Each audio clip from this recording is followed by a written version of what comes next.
नमस्कार। आप देख रहे हैं खबर की नगरी। करीब 5 महीने पहले की बात है जब मेरठ से एक नीले ड्रम की खौफनाक कहानी सामने आई थी। उस नीले ड्रम ने ऐसी दहशत फैलाई थी कि देश भर के पतियों की नींद हराम हो गई थी। सौरभ नाम का एक पति उस ड्रम से बाहर क्या आया, तब हर पति के चेहरे से मानो मुस्कान ही गायब हो गई थी। तब पति को मारकर उसकी लाश ड्रम में पैक करने वाली उस पत्नी का नाम भी मुस्कान ही था।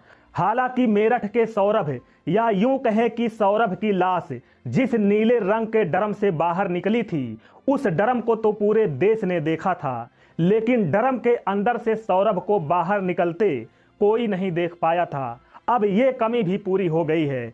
मेरठ से करीब 250 किलोमीटर दूर राजस्थान के अलवर इलाके में उसी बदनाम नीले रंग के ड्रम से एक और पति की लाश बाहर निकलती है।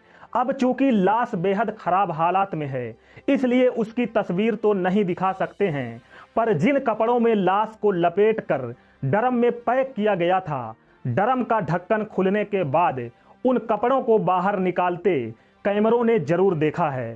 पुलिस की गाड़ियां देखकर आसपास के लोग भी राजेश के घर के बाहर इकट्ठा होने लगते हैं। थोड़ी ही देर में अब पुलिस उस मकान की छत पर मौजूद थी, जिस छत पर कुल 2 नीले ड्रम रखे हुए थे, जबकि छत पर ही नीले रंग की ही पानी की टंकी भी मौजूद थी। जब पुलिस की टीम छत पर पहुंची तब भी तेज बदबू आ रही थी, इसलिए सभी ने अपने मुंह और नाक ढक रखे थे। अब पुलिस के इशारे पर एक शख्स सबसे पहले बीच में रखे एक ड्रम का ढक्कन हटाता है। ढक्कन हटाते ही बदबू और तेज हो जाती है। अब वो ड्रम के अंदर हाथ डालकर कुछ बाहर खींचता है। वो कोई कपड़ा था।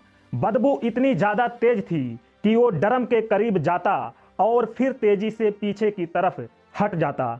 कपड़ा बाहर निकालने के बाद अब वो ड्रम के अंदर झांकता है और छत पर मौजूद पुलिस वालों को बताता है कि अंदर अब कुछ और नहीं, बस एक लाश है। मेरठ से 250 किलोमीटर दूर राजस्थान के अलवर इलाके में इस बार नीले रंग के ड्रम ने जिस शख्स की लाश उगली, उसका नाम हंसराज उर्फ सूरज था। इत्तेफाक की बात यह है कि सूरज उसी छत पर किराए के कमरे में अपनी पत्नी और 3 बच्चों के साथ रह रहा था। यानी यहां भी नीले रंग के ड्रम ने कायदे से एक पति की ही लाश उगली है। कमाल की बात यह है कि जब सूरज ड्रम से बाहर आया, उस वक्त उसकी पत्नी अपने 3 बच्चों समेत घर से गायब थी। सिर्फ इतना ही नहीं, घर के मकान मालिक और मालकिन यानी राजेश और मिथिलेश का एक बेटा भी गायब था। यूपी के शाहजहांपुर के रहने वाले सूरज की शादी करीब 8 साल पहले सुनीता से हुई थी। दोनों के 3 बच्चे हैं। सुनीता को रील बनाने का शौक था और सोशल मीडिया का चस्का भी। करीब 2 महीने पहले सूरज नौकरी के लिए सुनीता और 3 बच्चों को लेकर राजस्थान के खैरतल तिजारा इलाके में आया था। वो एक ईंट भट्टे पर काम करने लगा था। उसी ईंट भट्टे पर जितेंद्र नाम का एक शख्स मुनीम था। एक साथ काम करने की वजह से सूरज और जितेंद्र में दोस्ती हो गई। दोनों साथ में अक्सर शराब पीने लगे। इसी दौरान जितेंद्र की मुलाकात सुनीता से हुई। फिर उसने उसकी रील देखी। अब धीरे धीरे दोनों में प्यार हो गया। बरसात के मौसम में ईंट भट्टे का काम रोकना पड़ता है। काम बंद होते ही अब सूरज अपनी पत्नी और बच्चों के साथ वापस शाहजहांपुर लौट रहा था, लेकिन जितेंद्र ऐसा नहीं चाहता था। उसने दूसरा काम दिलाने के नाम पर करीब 1.5 महीने पहले सूरज, सुनीता और उसके बच्चों को किराएदार के तौर पर अपने घर में रख लिया था। जितेंद्र अब जानबूझकर सूरज को ज्यादा शराब पिलाने लगा। वो नशे में होता तो सुनीता से मिलना उसके लिए आसान हो जाता। शराब की अचानक लगी इस नई लत से सुनीता परेशान भी थी। उसने सूरज की इस लत के बारे में मकान मालकिन यानी जितेंद्र की मां से शिकायत की थी।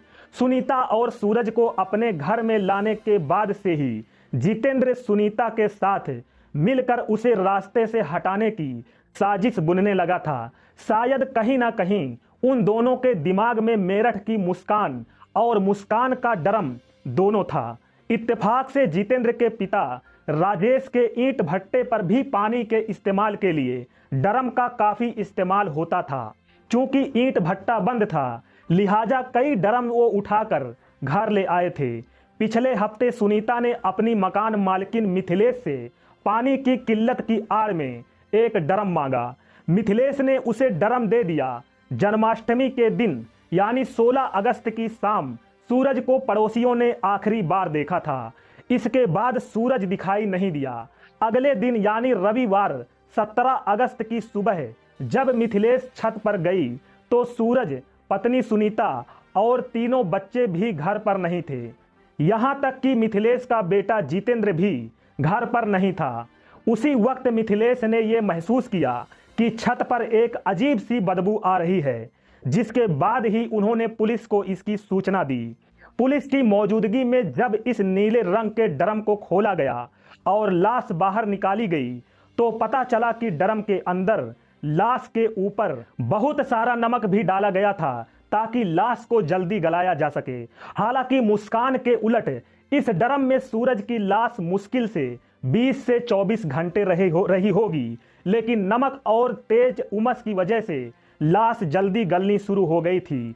अब चूंकि जितेंद्र, सुनीता तीनों बच्चों के साथ गायब था, लिहाजा कत्ल की तमाम कड़ियों को जोड़ने के लिए पहले जितेंद्र और सुनीता का पकड़े जाना जरूरी था ताकि पूरी कहानी परत दर परत सामने आ सके।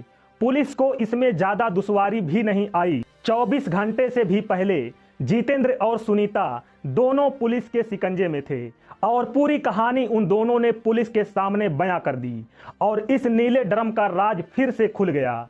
दोस्तों, इस खबर पर आपकी क्या राय है? कमेंट बॉक्स में अपनी राय जरूर साझा करें। वीडियो को लाइक और चैनल को सब्सक्राइब करना ना भूलें। मिलते हैं एक और अहम खबर के साथ। नमस्कार।